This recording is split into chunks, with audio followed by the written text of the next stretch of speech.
दोस्तों आज हम आपको world famous sports brand Nike के बारे में बताएंगे कि ये ब्रांड मार्केट में आई और देखते ही देखते कैसे वर्ल्ड फेमस स्पोर्ट्स ब्रांड भी बन गई। दुनिया भर में स्पोर्ट्स शूज को पसंद करने वाले लोगों के लिए नाइकी कोई नया नाम नहीं है। नाइकी का जितना बड़ा नाम है उतनी ही दिलचस्प इसकी कहानी भी है। नाइकी की शुरुआत एक स्टूडेंट के आइडिया से हुई थी जिसने स्पोर्ट्स शूज की परिभाषा ही बदल दी। 1962 में फिल नाइट ने इसकी शुरुआत की थी। फिल ने इसी साल स्टैनफोर्ड यूनिवर्सिटी में MBA की डिग्री ली थी। फिल नाइट ने MBA के दौरान एक प्रोजेक्ट पर काम किया था जिसका आइडिया उनके दिमाग में घर कर गया, जिसका टाइटल था जो जापानी कैमरों ने जर्मन कैमरों के साथ किया, क्या वो जापानी जूते भी कर सकते हैं। उन दिनों अमेरिकन मार्केट में जर्मन कंपनी एडिडास और पूमा का बोलबाला था। फिल इससे अलग एक रास्ता बनाना चाहते थे। स्टैनफोर्ड से ग्रेजुएट होते ही फिल ने अपने आइडिया को सच में बदलने का फैसला किया और टूरिस्ट वीजा पर जापान के कोबे शहर पहुंचे। यहाँ उनकी नजर ओनित्सुका टाइगर के स्टोर पर पड़ी।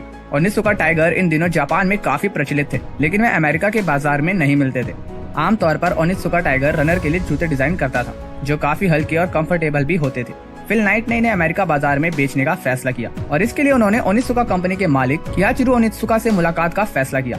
उनके लिए इस मीटिंग में खुद को पेश करना काफी मुश्किल था क्योंकि उन्होंने हाल ही में पढ़ाई पूरी की थी और अब वे बिजनेस करना चाहते थे। उन्होंने कियाचिरो ओनित्सुका से मुलाकात में खुद को ब्लू रिबन स्पोर्ट्स का मालिक बताया जो अमेरिका में ओनित्सुका के जूते बेचना चाहती थी, मगर ऐसी कोई कंपनी थी ही नहीं अभी तक क्योंकि वे एक स्टूडेंट के तौर पर अपनी मीटिंग नहीं कर सकते थे। फिल ने अपनी पहली ही मुलाकात में ओनित्सुका को प्रभावित कर लिया और वे अपने जूते उन्हें देने के लिए तैयार हो गए। पर यहाँ से चुनौतियाँ शुरू हुई।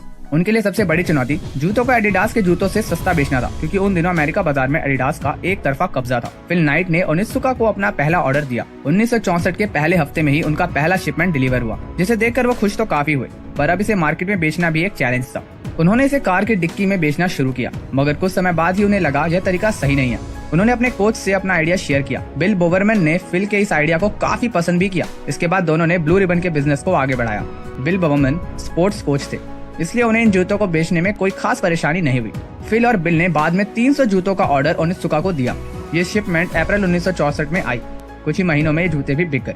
जुलाई में ओनित्सुका को 1300 जूतों की जोड़ी का ऑर्डर दिया। धीरे धीरे जूतों की मांग बढ़ता देख ब्लू रिबन में सेल्समैन समेत कई अन्य स्टाफ की भी एंट्री हुई और कंपनी ने अपना पहला स्टोर कैलिफोर्निया में स्थापित किया। 1968 में ओनित्सुका ने अपना जूता कॉर्टेज कुछ बदलाव के साथ लॉन्च किया। इसे ज्यादा कंफर्टेबल बनाया गया था और कई कमियों को दूर भी किया गया था। सबसे खास बात यह है कि इन जूतों में बदलाव बिल बोवरमैन द्वारा कंपनी के लिखे गए एक पत्र के आधार पर ही किया गया था। बाद में जूतों की सेल बढ़ने के बाद ओनित्सुका ऑर्डर पूरा नहीं कर पा रहा था। जब इस बारे में कंपनी से कहा गया तो उन्होंने कहा कि उनकी प्राथमिकता पहले जापानी लोगों की मांग को पूरा करना है, न कि अमेरिकन की। बिल बोवरमैन को ये बात रास नहीं आई और उन्होंने अपनी खुद की कंपनी स्थापित करने का फैसला किया। जापान से जब भी जूते आते थे तो बिल उनमें से कुछ जूते भी खोलकर देखते थे जिससे पता चल सके कि ये किससे और कैसे बनाए जाते हैं। बिल इसके बाद ओनित्सुका से अपने कॉन्ट्रैक्ट को खत्म होने का इंतजार करने लगे। 1972 में कॉन्ट्रैक्ट खत्म होने से पहले ही बिल बोवरमैन ने नई कंपनी के आइडिया पर काम करना शुरू कर दिया था। 1972 में कॉन्ट्रैक्ट खत्म होने के बाद मुनीक ओलंपिक से पहले बिल ने अपनी कंपनी शुरू कर ली।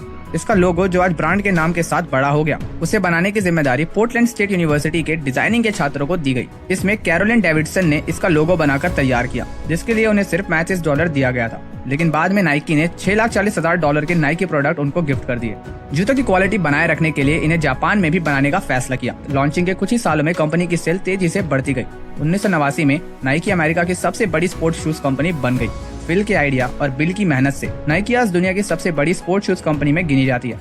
भारत में भी इसके जूते काफी प्रचलित हैं। आज नाइकी के दुनिया भर में हजारों आउटलेट्स हैं और इसकी गिनती दुनिया की सबसे बड़ी एथलेटिक शू बनाने वाली कंपनी में होती है। क्या आपको पता है हाल ही में नाइकी कंपनी ने एक ऐसा शूज बनाया है जो कि आपके स्मार्टफोन से कनेक्ट होगा।